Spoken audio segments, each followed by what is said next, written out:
Hello everyone, Rexlent here. It's finally in PGR Light Mode, the feature that everyone has been asking for. Introducing Live Empyrea, the first of the new amplifier class. As usual, I'll be doing a general overview of Empyrea's skills and gear sets, so let's jump straight in. Empyrea's supply banner will be available on the next day after maintenance as usual, so be sure to roll in the correct desired tab. Most people that play other PGR servers can agree that the Survival Lucent patch has one of the highest production values to date. The main story is broken into 3 parts, and I recommend reading them as it is considered to be a huge turning point in the plot. And once you're done with the story, you can then read Empyrea's interlude and bond story. The events in the bond story happens after the end of the Survival Lucent. So if you're a stickler for spoilers, I recommend first reading the main story chapter, followed by the interlude, and then the bond story in that order. With that aside, let's look at her skills. Empyrea's playstyle may look daunting on paper, but that's where I come in to dumb it down for you to understand without any difficulty. Starting with the basics, her red orb is a long-range pillar that pulls enemies into it, allowing for great crowd control.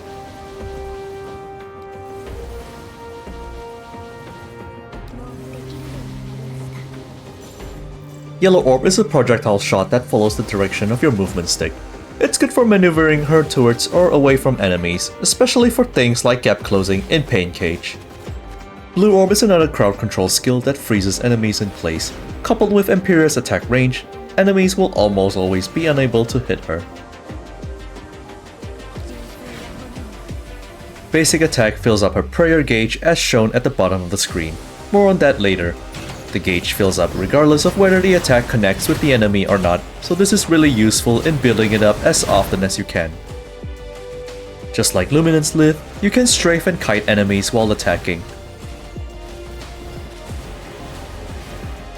And now for a signature move. Simply press the signature button and Empyrea moves into the corrupted data space. You only have a few seconds to perform 3 inputs of orb pings, so ideally, you want to do 3 triple pings for the maximum damage possible. Simply double dodge to go into the input mode and start pinging orbs 3 times.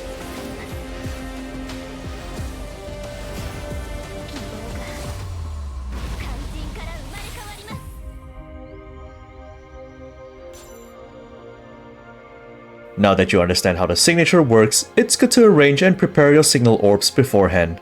One such strategy is to trigger Matrix and then quickly go into Signature to take advantage of the Matrix ping buff, like so.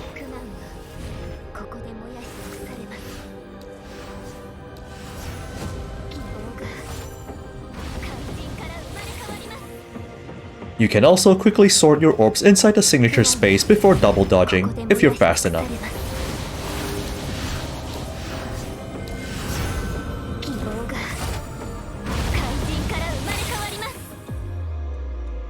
And that's it for a signature. Simple. Moving on, QTE, very straightforward AoE and healing.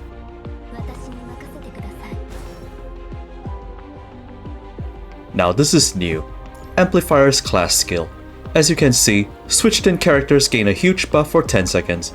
This encourages players to quickly dish out their burst within that time frame, which also means that amplifiers can be in any team with a lot of flexibility. This effect is further doubled at SSS rank. More on that later.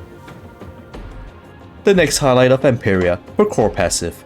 If you understand Tempest Selena's core passive, then you should have no trouble understanding Empyrea's because they are largely similar with the matching of ping colors. It's also similar to Empyrea's signature, but instead of 3 inputs of orb pings, you get only 2. Once you have a full prayer gauge, double dodge to go into input mode like so. You only have about a second to start pinging orbs. Now observe carefully as I ping yellow orb during core. Notice how 4 stacks of yellow amplification has been registered on the wheel. Whether I ping the same or different color on my next input determines the type of core passive attack Empyrea will perform.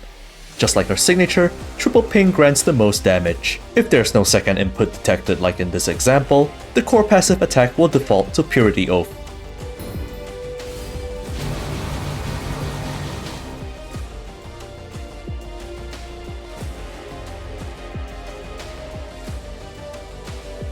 Pinging the same color twice in a row results in Purity Oath, which is the flashbang light pillar you see.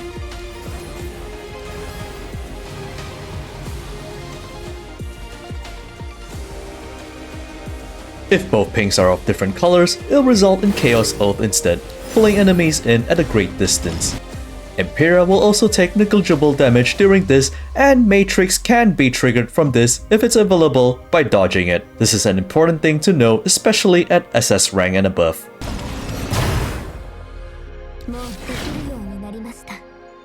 One final thing to note is that Empyrea will gain an extra signal orb during inputs and also restore 100 dodge during oaths when the core passive reaches level 22, so this will impact memory resonance decisions.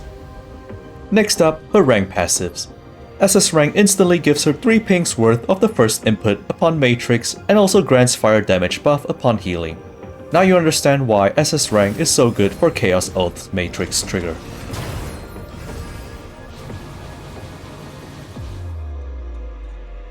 SSS rank is where Empyrea starts becoming a powerhouse and also becomes easier to manage. The class effect skill is double as I've mentioned before, which significantly impacts the output of the team. The gauge charging speed and fire damage buff are also doubled.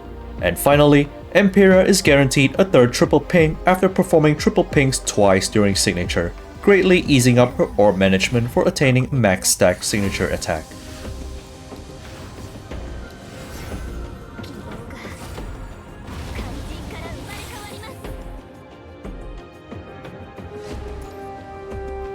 Finally, SSS Plus turns her into a lethal flashbang.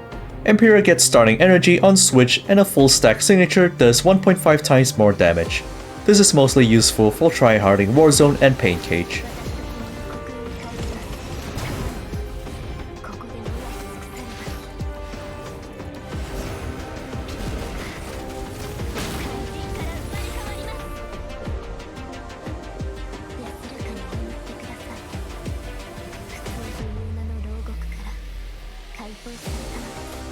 Let's move on to her memory set.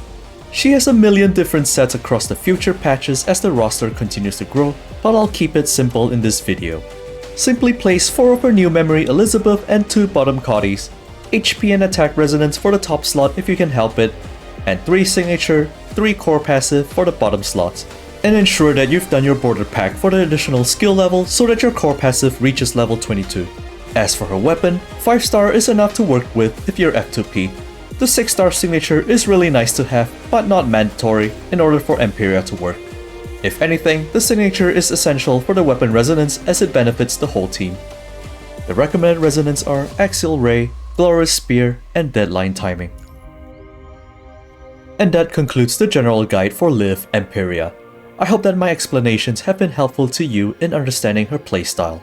If you wish to know more about her builds and team compositions, including for future patches, head over to greyravens.com. The team has painstakingly come up with this really useful diagram that can aid in your decision making. The link will also be included in the description below. To avoid heavy spoilers, there won't be a boss showcase this time as it has a lot of story elements incorporated into the fight itself, so I hope that you guys can enjoy it for yourselves.